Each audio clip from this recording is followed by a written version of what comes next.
A stimulus plan that was going to be worth up to $20,000 was shot down yesterday, but millions of more payments will still continue to go out at a lesser amount over the next few months. We'll get to all that and why the majority of Americans are in favor of even more relief payments in 2023. So hello everyone and welcome back to your daily government and financial news update. In today's video, as I just mentioned, we will be discussing why a stimulus program providing up to $20,000 of relief was just overturned. I'll also be going over some other relief payments that millions of Americans are still eligible for. And finally, we go over some updates in the stock market and Bitcoin. Now, as always, I am interested in hearing your thoughts on everything, and I wanted to quickly thank everyone for giving my videos likes and sharing them, as that certainly helps push these videos out to other people like you.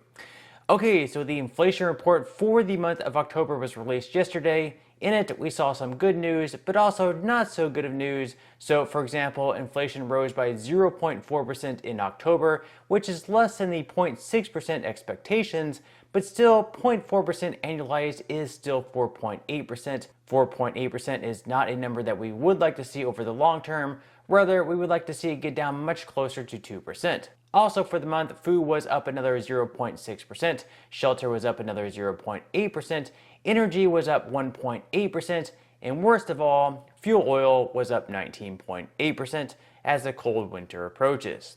So even though some of the things are decreasing, such as, say, used car prices, we're still seeing the price of food, shelter, and energy rise much higher than we would like to see. President Biden took to Twitter to pat himself on the back following the report, though. So here he is saying that his economic plan is working, even though, we're currently experiencing the highest inflation since Joe Biden was 40. Folks, my economic plan is showing results. People are starting to feel it. Yeah, I'm sure they are feeling it, with their wallets decreasing so much in size. We're making progress on bringing down inflation without losing jobs. Americans are already paying around $1.20 less per gallon of gas than they True, were but this they're summer. also paying $1.50 more than when you first entered office.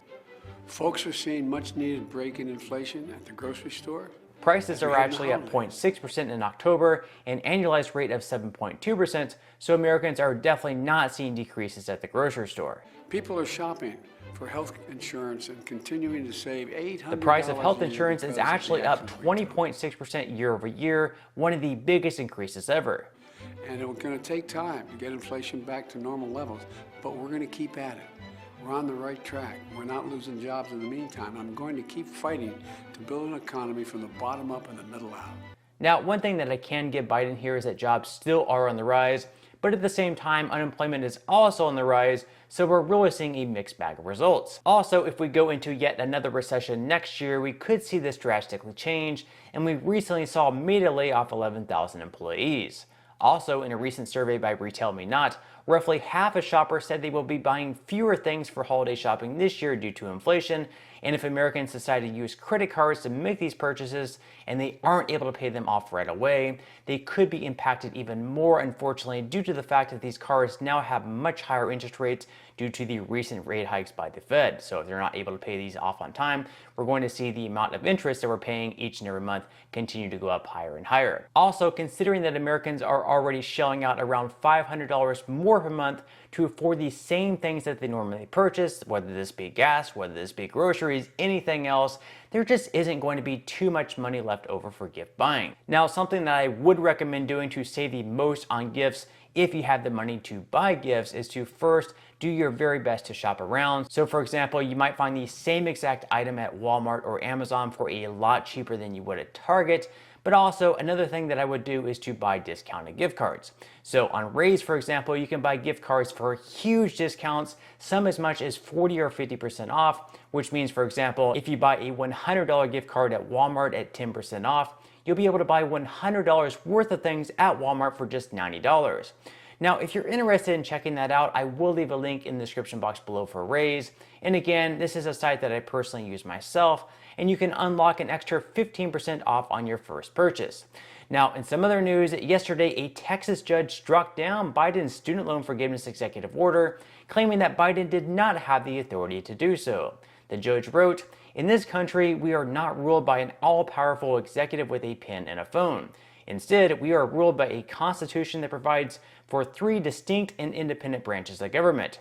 He added, "The court is not blind to the current political division in our country, but it is fundamental to the survival of our republic that the separation of powers as outlined in our Constitution be preserved.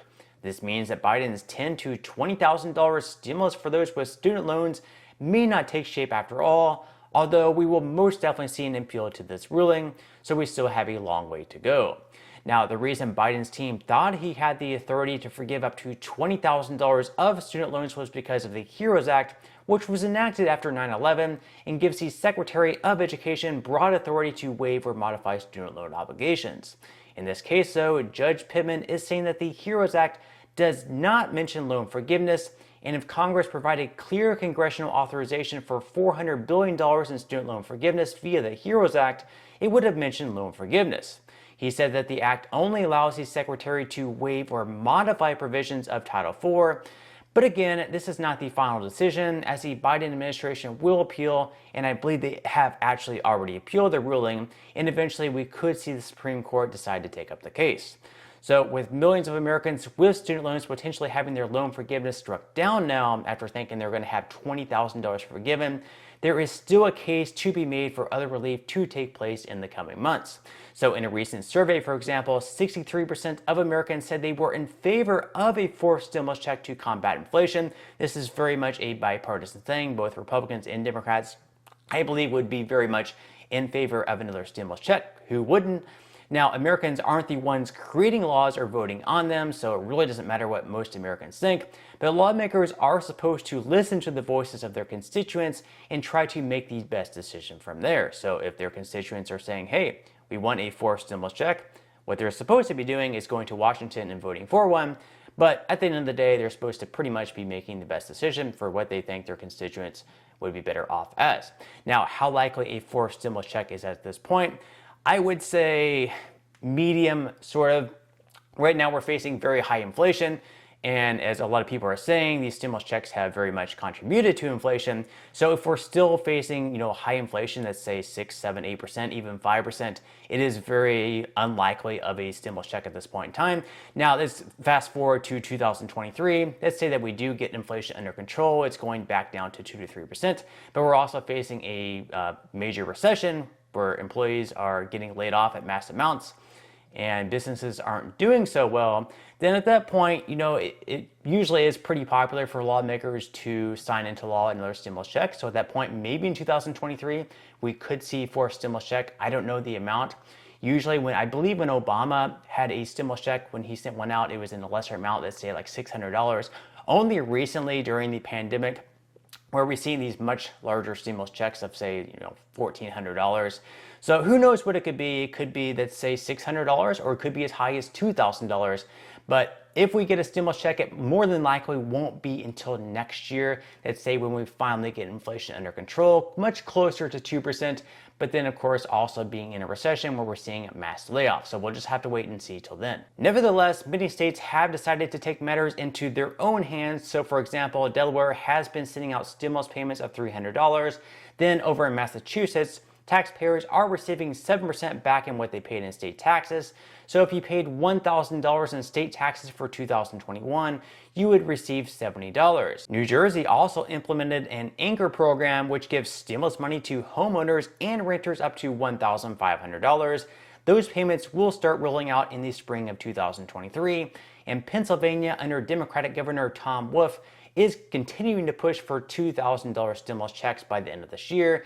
Now, the likelihood of this happening, I really don't know. The state legislature is made up of Republicans. Republicans are saying that sending out stimulus checks probably wouldn't be the best use of this surplus of money that they have. Rather, they would rather use it towards something else, maybe something that would create more jobs, infrastructure, something like that. But Tom Wolf is saying that we should use this money to help the residents of Pennsylvania during a time of very high inflation. So this may or may not happen.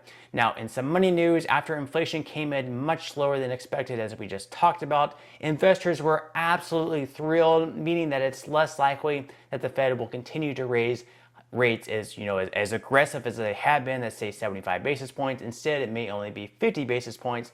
We'll just have to wait and see.